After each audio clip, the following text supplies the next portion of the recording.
राधे राधे दोस्तों, स्वागत है आप सब लोगों का आज की हमारी हिंदी की क्लास में, जहां हमने शुरू किया है अपने फर्श से अर्श तक का सफ़र। जब तक हमें मंजिल नहीं मिल जाती हमें रुकना नहीं है। हमारी जैसे कि क्लास चल रही थी अलंकार की, जहां पर हमने अपना अलंकार पढ़ लिया था, अलंकार के भेद पढ़ लिए थे, शब्दालंकार, अर्थालंकार, उभयालंकार, जिसमें हमने शब्दालंकार पूरी तरीके से हम खत्म कर चुके हैं। अब आते हैं आज हम अर्थालंकार पे। अब समझेंगे कि अर्थालंकार क्या होता है, अर्थालंकार के भेद कितने होते हैं, मतलब अर्थालंकार की A to Z पूरी जानकारी। तो अर्थालंकार क्या होता है? जब किसी काव्य में अर्थ के माध्यम से उसकी शोभा बढ़ जाए। देखिए, अलंकार का तो यही होता है कि काव्य की शोभा बढ़ाने वाले को अलंकार कहते हैं, लेकिन जब वहां पर आ जाए अर्थालंकार, जैसे देखिए हो जाता ना अर्था, तो मतलब अर्थ के माध्यम से जिस काव्य की शोभा बढ़े या जिस काव्य में चमत्कार उत्पन्न हो, वहां पर क्या होता है? आपका अर्थालंकार होता है। ठीक है, अब बात करते हैं अर्थालंकार के भेद की। तो इसके बहुत सारे भेद हैं, इसके कुल 39 के आसपास इसके भेद हैं। ठीक है, लेकिन हमें पढ़ना क्या, हमें 2 4 6 ही जो हमारे मोस्ट इम्पॉर्टेंट होते हैं वही हम पढ़ते हैं। तो चलिए आज उनकी संख्या लिख लेते हैं। उसके बाद अभी अलंकार, एक मिनट, जो अलंकार होता है इसके कुछ भेद हैं। जैसे जो होता है हमारा उपमेय, इसके उपमेय, उपमान,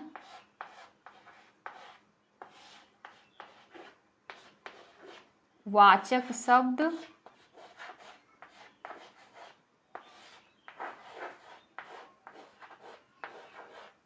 और चौथा हमारा क्या होता है? गुणधर्म। इन चारों के बारे में हम अच्छे से समझते हैं। हमारा उपमेय क्या होता है?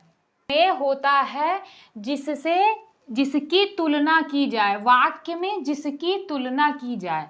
क्या होता है? जिसकी तुलना की जाए, वो क्या होता है? हमारा उपमेय होता है, जिसकी तुलना की जाए।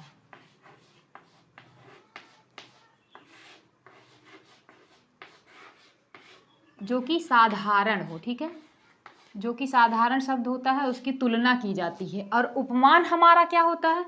जिसकी तुलना की जाए, जिससे तुलना की जाए, सॉरी जिसकी नहीं, जिससे तुलना की जाए।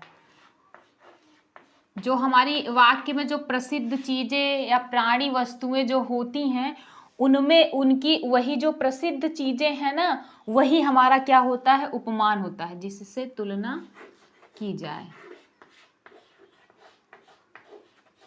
अभी जब हम एग्जाम्पल लेंगे तो हमें अच्छे से समझ आए। और वाचक शब्द क्या होते हैं? वाचक शब्द होते हैं वाक्य में समानता प्रकट करते हो, ऐसे शब्द जो वाक्य में समानता प्रकट करते हो, समानता प्रकट करें। और जो हमारा गुणधर्म होता है वो क्या होता है? गुणधर्म होता है जो उपमेय और उपमान के गुणों को बताए। उपमेय और उपमान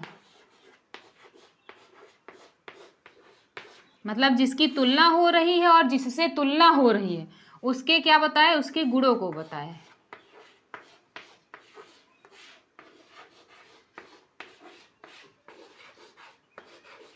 वो क्या होता है? हमारा गुणधर्म होता है। अब देखिए, एक हम देख लेते हैं एग्जाम्पल। जैसे हमारा हो गया, सीता का मुख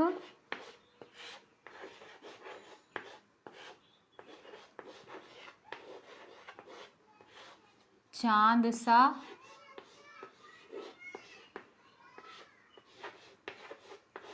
सुंदर है। क्या हो गया? सीता का मुख चांद सा सुंदर है। ठीक है, देखेंगे कि कौन उपमेय है, कौन उपमान है, कौन वाचक शब्द है और कौन हमारा गुणधर्म है। अब जैसे देखिए, मुख क्या है? मुख तो भाई जिसकी तुलना की जाए, जिसकी तुलना की जाए क्या होगा? हमारा उपमेय होगा। उपमेय हो गया मुख, ठीक है। और जिससे तुलना की जाए, चांद क्या हो गया, उपमान हो गया। ये तो मतलब समझ में आ गया, ठीक है। जिससे तुलना की जाए वो क्या होता है हमारा उपमान, और जिसकी तुलना की जाए वो होता है हमारा उपमेय। अब इसमें देखिए जो हमारा वाचक शब्द है, वाचक शब्द क्या है, सा। वाचक शब्द क्या है, समानता बताना है ना, समानता प्रकट करे। तो ये ऐसा शब्द है जो इनमें और इनमें मतलब बता रहा है ना कि मुख कैसा है उसका, चांद सा है। अगर ये सा न लगता तो कुछ पता चलता कि मुख चांद सुंदर है, क्या मतलब कुछ पता चलता नहीं। तो ये हमारा क्या है, उपमेय और उपमान को एक तरीके से कहे जाए मिलाने या फिर इनकी जो है समानता को बता रहा है कि मुख कैसा है, चांद सा है। और यहाँ पे जो हमारा गुणधर्म होगा वो क्या होगा, सुंदर होगा। ये क्या मतलब, ये देखिए उपमेय और उपमान के गुणों को बताए। अब उपमेय ये हो गया, उपमान ये हो गया, इसके गुणों को कौन बता रहा है, यही बता रहा है ना कि भाई कैसा है वो, सुंदर है। समझ में आया ना। तो ये हमारा वाचक शब्द हो गया और ये क्या हो गया, हमारा गुणधर्म हो गया, गुणधर्म। ये हमारा गुणधर्म हो गया, ये हो गया वाचक शब्द, ये उपमेय उपमान और ये उपमेय। उम्मीद है आप लोगों को ये समझ में आ गया होगा। उसके बाद हम जो है अब चलते हैं अपने मेन टॉपिक पे, जो है हमारा अर्थालंकार के अंतर्गत कौन से अलंकार आते हैं उनको पढ़ते हैं। देखिए अर्थालंकार के अंतर्गत हमारा जो पहला होता है वो क्या आता है, उपमा अलंकार। कौन सा आता है, उपमा अलंकार। अब हम ऐसे जो है पढ़ते जाएंगे, ऐसे सब मतलब समझते जाएंगे कि कौन कौन सा हमें पढ़ना है इस अलंकार के अंतर्गत, ठीक है। अब आता है हमारा क्या, उपमा अलंकार। उपमा अलंकार क्या होता है, जब उपमेय में उपमान की तुलना की जाए, ठीक है। जब उपमेय में उपमान की तुलना की जाए तो वहां पर क्या होता है, हमारा उपमा अलंकार होता है। नॉर्मल तरीके से समझे, जब किसी एक वस्तु का किसी दूसरी प्रसिद्ध वस्तु से, किसी एक वस्तु, एक जो साधारण सी वस्तु है उसका किसी प्रसिद्ध वस्तु के साथ अगर तुलना की जाती है तो वहां पर हमारा क्या होता है, उपमा अलंकार होता है, ठीक है। अब देखिए इसका जो एग्जाम्पल होता है वो क्या होता है। मैं फटाक से इसका जो है डिफिनीशन लिख देती हूँ, इसकी जो परिभाषा होती है।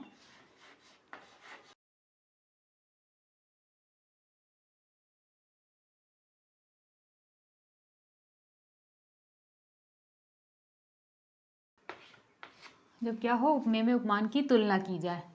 देखिए जैसे उपमा अलंकार है, कोई सा भी वाक्य जो है दिया गया है तो उसमें इसकी कुछ पहचान होती है कि हम वो शब्द देखकर ही बता सकते हैं कि ये उपमा अलंकार है। तो इसकी पहचान क्या होती है हमारी,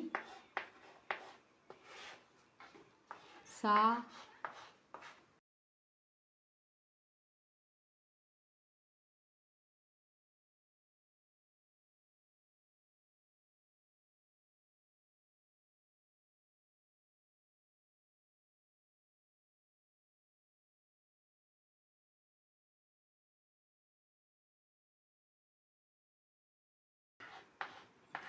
तो वहां पर हमारा क्या होता है, उपमा अलंकार होता है।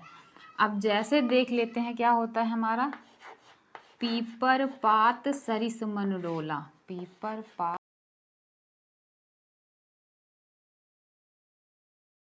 देखिए क्या है हमारा, सरिस।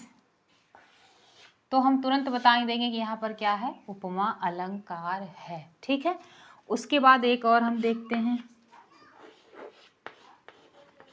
हाय री फूल सी बच्ची। फूल सी बच्ची। तो देखिए यहाँ पर उपमेय में उपमान की तुलना भी की जा रही है। और अगर इसकी पहचान के बारे में अगर हम बात करें तो जो सी है ये भी हमारा आ गया, तो क्या होगा, उपमा अलंकार होगा। क्या कह रहे हैं, हाय री फूल सी बच्ची। बच्ची कैसी है, फूल सी है। यहाँ पर क्या है, पीपर पात सरिस मन डोला। सरिस और सी से हम तुरंत समझ सकते हैं कि क्या होता है, हमारा उपमा अलंकार होगा। और एक देखते हैं, जैसे मखमल के झूले पड़े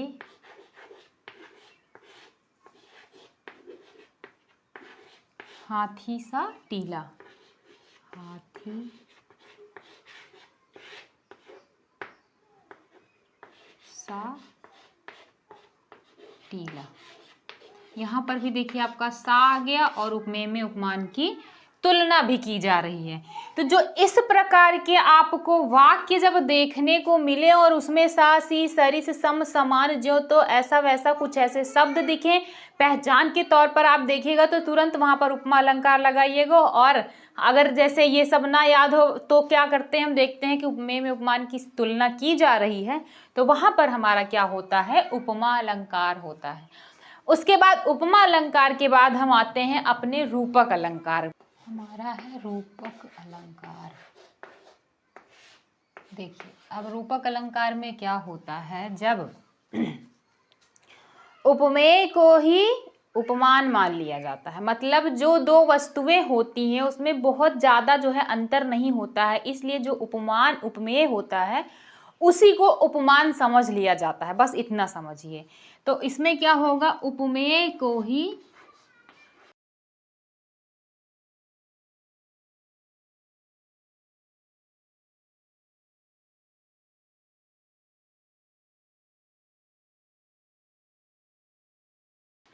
उपमेय को ही क्या है, उपमेय को ही उपमान मान लिया जाता है। और क्या होता है कि जब जो दो वस्तुएं होती हैं उनमें बहुत ज़्यादा समानता ना दिखाते हुए उनको उपमान ही कह दिया जाए, मतलब उनमें बहुत ज़्यादा समानता ना हो, एक ही चीज़ मान लिया जाए, वहाँ पर हमारा क्या होता है, रूपक अलंकार होता है। अब बात अगर इसकी पहचान की करें तो इसकी पहचान सिर्फ एक ही चीज़ से होती है, जो ये हमारा योजक चिन्ह होता है, ये दो शब्दों के बीच ये योजक चिन्ह लगा होता है। बस आपको ये देखना है कि दो शब्दों के बीच क्या हो, आपका योजक चिन्ह लगा हो, वहां पर आप देखिएगा कि रूपक अलंकार हो जाएगा। अब देखते हैं काफी वाक्य ऐसे होते हैं जिसमें योजक चिन्ह लगा होता है लेकिन वो रूपक अलंकार नहीं, लेकिन उसमें यह भी देखना है कि कोई किसी और की पहचान तो नहीं मिल रही। जैसे अभी हमारा था पीपर पात सरिस मंडोला, मतलब इसमें था ना योजक चिन्ह बीच में लगा था, इसका मतलब ये नहीं योजक देख ले तो हम रूपक ही लगा देंगे, नहीं भाई, देखेंगे पहले कि उसमें कोई और तो नहीं है, उसके बाद देखेंगे और एक ये योजक चिन्ह देखेंगे और फिर ये भी देखेंगे। अगर उसके बाद भी नहीं आ रहा कि नहीं यार कंफ्यूजन है, तो हम क्या देखेंगे, उपमेय को ही क्या उपमान मान लिया गया है, मतलब बेशक दो चीजें अलग अलग है लेकिन उनमें अंतर नहीं दिखाया जा रहा है, तो वहां पर हम समझ सकते हैं कि वहां पर क्या होगा, हमारा रूपक अलंकार होगा। अब चलिए देखते हैं, जो इसके एग्जाम्पल से कुछ समझने की हम कोशिश करते हैं। जैसे उदित उदयगिरी मंच पर,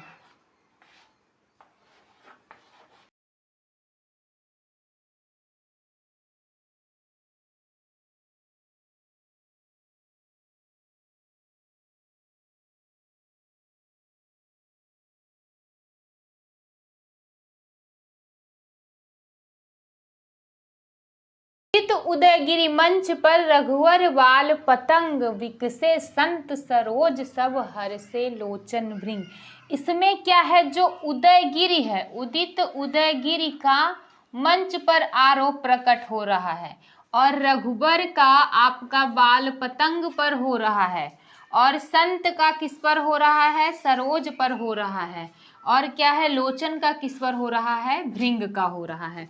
इससे हम ये देखेंगे। और दूसरा हम देख सकते हैं कि इसके बीच में क्या है, हमारा योजक चिन्ह भी लगा है, यहाँ भी देख सकते हैं और आपका यहाँ भी जो है क्या लगा है, योजक चिन्ह लगा है। इससे हम पहचान जो होती है वो योजक चिन्ह की, कि हम समझ सकते हैं वहां पर क्या है, हमारा रूपक अलंकार है। अब देखिए जैसे होता है चरण कमल बंदो हरिराई, चरण कमल बंदो हरिराई, ठीक है। और हमारा और एक देख लेते हैं, जैसे इसमें देखिए क्या लगा है, हमारा योजक चिन्ह लगा है, मैया मैं तो चंद्र खिलौना लायो, मैया मैं तो चंद्र खिलौना लायो। अब ये नहीं कह रहे चंद्र सा खिलौना लाया, क्या करे, चंद्र ही खिलौना लाया हूं मैं, तो क्या है, उपमेय को ही उपमान समझ लिया जा रहा है, खिलौना लायो, ठीक है।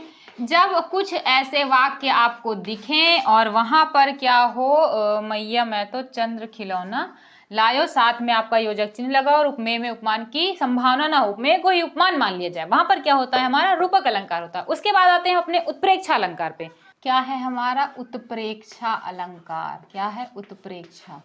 अब उत्प्रेक्षा में क्या होता है? जहां उपमेय में उपमान की संभावना प्रकट हो, जहां उपमेय में उपमान की संभावना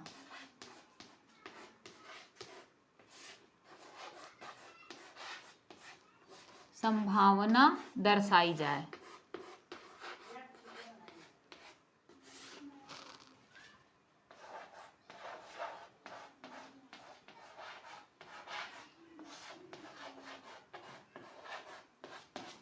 क्या है? जहां उपमेय में उपमान की संभावना दर्शाई जाए वहां पर हमारा क्या होता है? उत्प्रेक्षा अलंकार होता है। अब देखिए इसकी कुछ पहचान होती है। अगर हमें कोई वाक्य दिया उसमें अगर हम देखेंगे वो शब्द है तो उसके पहचान के अकॉर्डिंग हम सीधा बता देंगे कि वहां पर क्या है? उत्प्रेक्षा अलंकार है। जैसे जनु जानो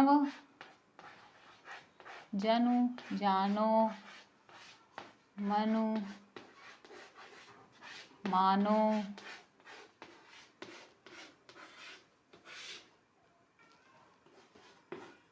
आपका हो गया मनो मनहू जनहू। ठीक है, जब ऐसे कुछ जो है शब्द आए तो वहां पर आप देखिए अगर ये शब्द हैं तो उत्प्रेक्षा अलंकार लगा दीजिए, और अगर ये शब्द ना हो, ऐसा हो ही नहीं सकता अगर उत्प्रेक्षा हो, ऐसे शब्द ये शब्द ना मिले, पहचान यही है कि आप ये देखो और उत्प्रेक्षा अलंकार आंख बंद करके लगा दो यार। उसके बाद अब जैसे हम जो है, और पहला आपको इसकी डिफिनीशन पता ही है, उपमेय में उपमान की संभावना दर्शाई जाती है। तो हम चलते हैं, क्या करते हैं, एग्जाम्पल से समझने की कोशिश करते हैं। मानो हवा के वेग से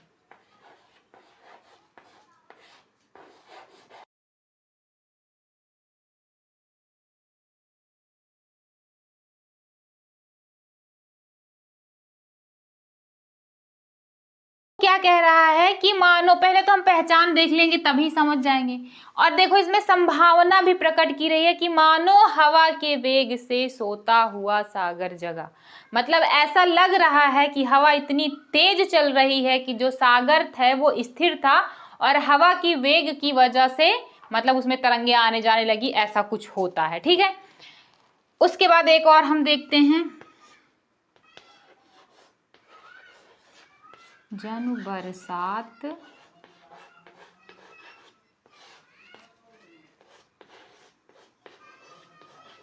ऋतु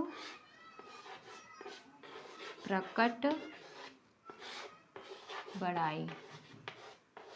अब इसमें भी आप देखिए कि आप यहाँ पर आपने देख लिया कि क्या है, जनु है, तो हम इसे सीधा बता सकते हैं कि क्या है, उत्प्रेक्षा अलंकार है। बाकी उपमेय की संभावना उपमान से की जाए तब भी वहां पर हमारा क्या होता है, उत्प्रेक्षा अलंकार होता है। सो आज की जो क्लास है वो हम यहीं पर खत्म करते हैं। हमारा जो है 3 अलंकार अर्थालंकार के हो चुके हैं। आगे और जो है वो हम अगली क्लास में पढ़ेंगे।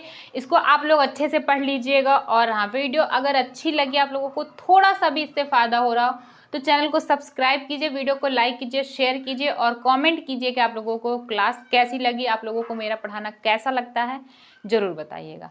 तब तक के लिए जय हिंद।